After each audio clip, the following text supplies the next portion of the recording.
Trabalho de conclusão de curso, TCC 430, Sala 8, Grupo 2, curso Licenciatura em Pedagogia.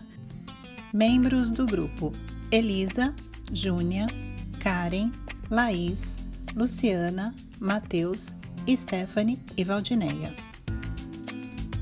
O uso de celulares e aparelhos eletrônicos nas escolas. Uma análise das implicações pedagógicas e legais à luz da Lei nº 15.100 de 2025. Olá a todos, sejam muito bem-vindos. Nosso trabalho tem como tema o uso de celulares e aparelhos eletrônicos nas escolas, uma análise das implicações pedagógicas e legais à luz da Lei nº 15.100 de 2025. Essa lei, sancionada recentemente no Brasil, determina a proibição do uso de aparelhos eletrônicos portáteis pessoais por estudantes das instituições de educação básica, tanto públicas quanto privadas. A motivação para esse estudo surgiu diante do cenário que provavelmente muitos daqui já presenciam: alunos cada vez mais dependentes dos dispositivos digitais e escolas sem saber exatamente como lidar com essa realidade. A lei surge como uma tentativa de resposta a esse problema, buscando proteger não só o rendimento escolar, mas também a saúde física, mental e emocional dos estudantes, como alertam organismos como a Sociedade Brasileira de Pediatria, a Unesco e o próprio Guia de Telas do MEC. Entretanto, nossa pesquisa vai além da descrição da lei. Ela busca compreender os impactos reais dessa proibição no cotidiano escolar, considerando tanto as potencialidades e os desafios dessa decisão. Isso porque, embora muitos estudos como o Kubrusli e outros da Revista Brasileira de Psicologia da Universidade de São Francisco demonstram que o uso excessivo dos celulares está associado à ansiedade, estresse, distúrbios do sono e queda do desenvolvimento escolar. Também é verdade que os dispositivos, se bem mediados, podem ter função pedagógica, como apontam autores como Valente, Tom Borden, citado no artigo de Rodrigues e outros. Além disso, o debate não é novo. Desde antes da sanção da lei, escolas, rede de ensino e até legislações municipais já adotavam regras restritivas. Porém, o que observamos na prática, como mostra a pesquisa de Nagumo e Teles, é que muitas vezes são os próprios acordos entre professores e alunos que definem como e quando o celular pode ser usado em sala. Portanto, este trabalho se propõe a analisar essa realidade, cruzando os aspectos legais, pedagógicos e sociais, e refletindo como uma restrição impacta diretamente na dinâmica de ensino e aprendizagem e também na convivência escolar. É mais que isso. Também ela exige que repensemos não só o papel da tecnologia, mas também da própria escola na formação de sujeitos críticos e preparados para o mundo digital.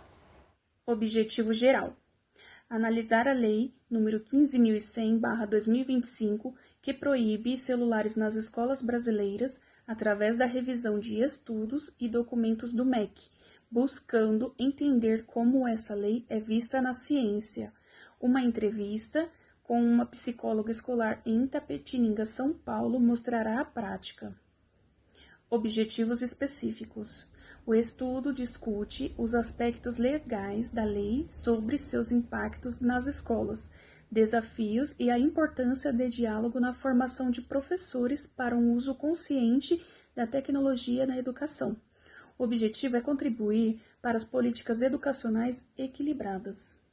Metodologia: a Lei nº 15.100/2025 proíbe celulares em escolas brasileiras, ecoando medidas globais contra a distração, estresse e isolamento. A pesquisa busca entender os impactos dessa lei, as controvérsias sobre o uso pedagógico da tecnologia e a importância da formação de professores para integrar dispositivos eletrônicos de forma construtiva. O estudo será uma revisão bibliográfica sobre a proibição em ambientes escolares. O estudo fará uma revisão sistemática da literatura, artigos, relatórios, leis sobre a proibição de celulares nas escolas, seguida de uma discussão teórica de diferentes perspectivas pedagógicas e uma entrevista com uma psicóloga escolar em Itapetininga, São Paulo, fornecerá uma revisão prática para complementar a análise bibliográfica. O objetivo é oferecer uma análise abrangente para políticas educacionais equilibradas, considerando aspectos legais e desafios pedagógicos. Justificativa da lei. Através de leituras e análises de artigos, foram analisados estudos que apresentam as consequências do uso nocivo dos aparelhos digitais. Segundo dados da Sociedade Brasileira de Pediatria, existe um tempo máximo estimado de uso diário para cada faixa etária. Porém, sabe-se que as pessoas não respeitam esse tempo limite e excedem, dificultando o desenvolvimento de habilidades para a formação de um futuro adulto. E para essa formação, segundo uma citação de Santos, para a criança e o adolescente, o brincar e socializar é essencial. Além disso, segundo Lizac, a exposição a telas antes de dormir é extremamente prejudicial, sendo associado a casos de ansiedade e depressão. Outro estudo referente às telas é trazido por Kubrusli, sendo o termo nomofobia o medo excessivo de ficar sem o celular, também associado à depressão, ansiedade e altos níveis de estresse, mais comum em jovens. Diante de tais pontos negativos, foi feita uma pesquisa pela Datafolha e pela consultoria Nexus, que apontou que mais da metade da população brasileira é a favor da proibição de aparelhos digitais, alegando que são prejudiciais para a aprendizagem. Com base nessas informações, reforça a legitimidade de políticas que visam a proibição em prol da melhora do aprendizado do ambiente escolar. Fundamentos da Lei 15.100/2025. A discussão sobre a proibição dos aparelhos eletrônicos no ambiente escolar já é bem antiga, tanto que em 2015 existia um projeto de lei com esse objetivo, sendo o PL número 104 de 2015. No entanto, nos últimos anos que o assunto se intensificou e a lei foi sancionada com o objetivo de salvaguardar a saúde mental, física e psíquica das crianças e adolescentes. Uma das bases da Lei 15.100 é a experiência com o que funcionou no exterior, como na França, Itália e na China. No Brasil, após a lei ser sancionada, houve também o Decreto 12.385, que regulamenta a lei e dispõe de uma descrição sobre as sanções, sobre as suas exceções, como nos casos de inclusão e de orientação da formação docente, uma vez que os professores devem estar preparados para a nova realidade. Para tanto, o MEC disponibiliza vídeos, cartilhas, guias de orientação para a escola e família, criando um elo que permite a aplicação da lei, promovendo um ambiente escolar de disciplina e saúde, que são elementos essenciais no desenvolvimento e aprendizagem dos alunos. Exclusão digital e desigualdade educacional. A exclusão digital persiste como um grande desafio na educação brasileira, afetando milhões de estudantes, principalmente nas áreas rurais e escolas públicas, devido à falta de acesso à internet e computadores. Essa ausência reflete desigualdades socioeconômicas, marginalizando ainda mais os vulneráveis e limitando sua participação social, econômica e política. O celular se tornou o principal meio de conexão escolar para muitos.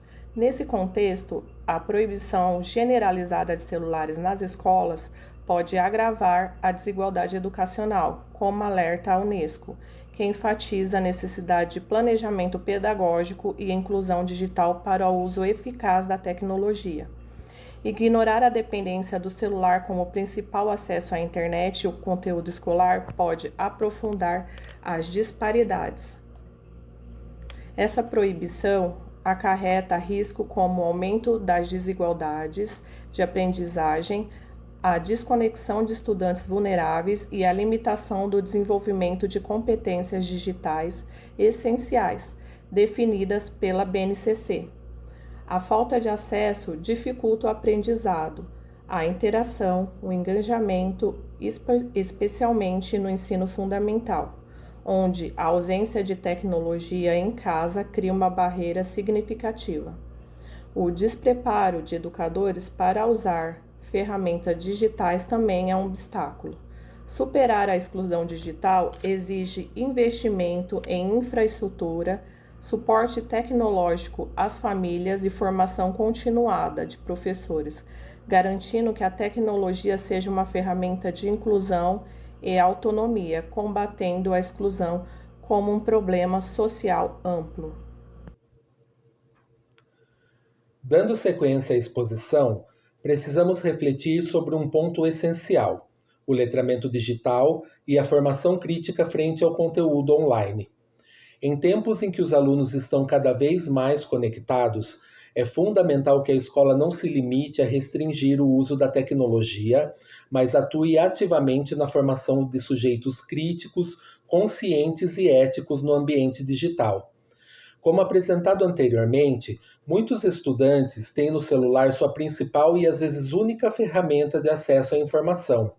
Mas o problema não está no celular em si, e sim no uso desregulado e não mediado.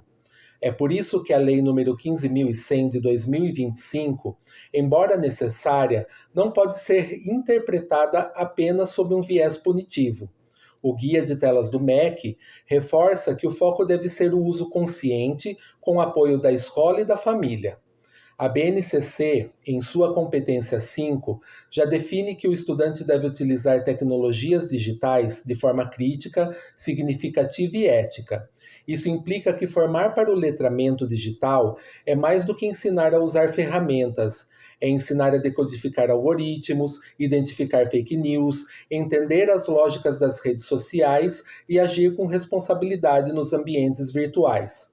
Autores como Sobral alertam que banir os dispositivos não é suficiente se a escola continuar ignorando a formação digital de professores e alunos.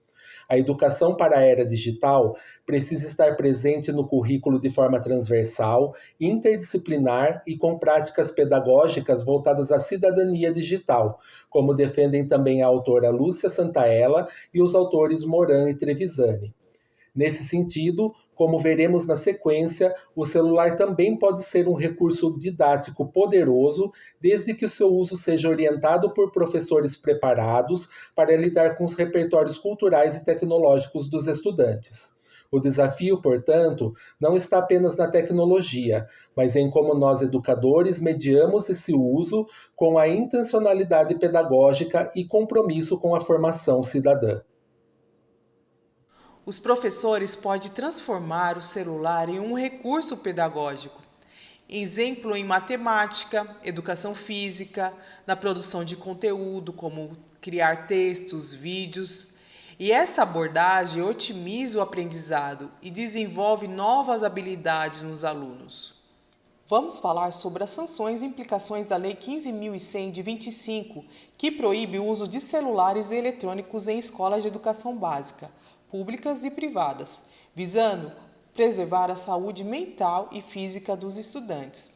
Há exceções permitidas para alunos com deficiência, mediante apresentação de laudo médico ou necessidade de saúde específicas, com justificativa e comprovação. As escolas devem criar sanções internas, como advertência à retenção do aparelho e atividades educativas. Em caso de reincidência, outras medidas podem ser adotadas, sempre respeitando os direitos do estudante. Escolas que não cumprirem a lei podem enfrentar sanções legais, como prejuízo à reputação e processos judiciais. O decreto número 12.385 de 25 foca na conscientização e formação de profissionais, promovendo um ambiente escolar saudável e o diálogo entre escola, alunos e famílias. A aplicação da lei deve estar em consonância com o ECA, que garante os direitos fundamentais de crianças e adolescentes, e ao Código de Defesa do Consumidor. A seguir será abordada a percepção de uma psicóloga sobre os efeitos do uso excessivo de tecnologias no ambiente escolar. Olá a todos! Agora trago para vocês as percepções da psicóloga escolar entrevistada que atua diretamente em uma instituição que implementou a Lei 15.100 de 2025 e como essas percepções dialogam com os resultados da nossa pesquisa. Segundo a profissional, a decisão de proibir o uso de celulares no ambiente escolar foi considerada ótima e necessária, principalmente pelos prejuízos que o uso excessivo desses aparelhos vinha gerando, tanto no comportamento quanto no desempenho acadêmico dos alunos. A psicóloga relata que, no início, houve resistência, revolta e tentativas constantes de burlar as regras. Contudo, aos poucos, começaram a surgir mudanças positivas. Os alunos passaram a se envolver mais em atividades presenciais, como esportes, pintura e jogos, além de uma melhora visível na atenção, foco e interação social, algo que também foi apontado no estudo de Guerra e Almeida, que correlaciona a restrição de telas ao desenvolvimento de habilidades interpessoais. Contudo, é importante destacar, e aqui o nosso estudo reforça isso, que a simples proibição, isoladamente, não resolve o problema. A psicóloga percebe que o afastamento dos celulares gerou em alguns alunos crises de ansiedade, desconforto emocional e até dependência evidente das telas, o que evidencia o que chamamos no nosso trabalho de paradoxo digital. Se, por um lado, a restrição favorece o ambiente pedagógico, por outro, ela revela um problema ainda mais profundo, que é a dependência tecnológica. Por isso, ela defende, assim como indicam os guias do MEC e autores como Sobral, que a mediação da escola deve ser constante, criando espaços de acolhimento, promovendo rodas de conversa, oficinas e ações formativas, tanto para os alunos quanto para as famílias, reforçando que o problema não é a tecnologia, mas sim seu uso desregulado e sem orientação. Na prática, a percepção dela dialoga diretamente com a análise que fizemos ao longo do nosso trabalho. A Lei 15.100 de 2025 é uma ferramenta importante, mas que precisa estar articulada com práticas pedagógicas consistentes, formação continuada de professores e participação ativa das famílias, como também será reforçado na sequência em nossas conclusões. Portanto, fica evidente que a construção de um ambiente escolar mais saudável, mais focado e mais colaborativo não depende só da retirada do celular, mas da educação para o uso consciente dele. E isso, sem dúvida, é um desafio que transcende a sala de aula e exige envolvimento de toda a comunidade escolar. Ao longo deste trabalho, buscamos compreender os impactos do uso de celulares no ambiente escolar, especialmente à luz da Lei 15.100 de 2025. Ficou evidente que o verdadeiro desafio não está em apenas proibir ou permitir esses dispositivos, mas sim em encontrar um equilíbrio entre a regulamentação do uso e a formação digital crítica dos estudantes. Os autores estudados apontam que a proibição por si só não resolve os problemas escolares. É necessário promover uma convivência saudável com a tecnologia, orientando os alunos a desenvolverem autonomia, atenção e consciência diante do uso constante das telas. O próprio Ministério da Educação tem em sua Base Nacional Comum Curricular, a BNCC, a competência número 5, que destaca a importância de utilizar tecnologias digitais de forma crítica, significativa, reflexiva e ética, nas diversas práticas sociais e culturais. Para isso, o papel da escola é fundamental, como espaço de mediação ética e de construção de saberes voltados para a cidadania digital. Entre as principais contribuições deste trabalho, destacamos uma análise crítica, ampla e fundamentada de um tema atual e relevante, considerando não apenas aspectos legais e pedagógicos, mas também psicológicos e sociais. No entanto, reconhecemos as limitações do estudo, especialmente pela ausência de uma pesquisa de campo mais extensa, baseando-se principalmente em uma revisão de literatura em uma entrevista. Como grupo, percebemos que o uso constante da tecnologia deve ser encarado como uma meta educativa. Também entendemos que a construção de um ambiente escolar mais equilibrado e colaborativo exige o trabalho conjunto entre a escola e família, com apoio de políticas públicas que garantam inclusão digital e formação docente contínua. E para finalizar, citamos uma fala de Carlos Rodrigues Brandão, amigo de Paulo Freire e autor de diversos livros sobre educação popular. Em um depoimento sobre o patrono da educação brasileira, ele resume bem a força da educação. Paulo sabia bem que, por conta própria, a educação não muda o mundo, a educação muda as pessoas mudam o mundo. A regulamentação do uso de celulares nas escolas, por si só, não será suficiente para resolver os desafios que enfrentamos, mas, ao educar para o uso consciente da tecnologia, ao formar estudantes críticos, éticos e engajados, estamos contribuindo para a construção de um futuro mais equilibrado, humano e inclusivo. Assim, mais do que proibir o celular, é preciso ensinar a pensar e, com isso, transformar o modo como os jovens se relacionam com o mundo digital e com o conhecimento. Agradecemos ao tutor Matheus Barbosa Verdu, à psicóloga entrevistada, à Univesp pela oportunidade e aos colegas e familiares pelo apoio. Em seguida, apresentamos nossas referências. Obrigada!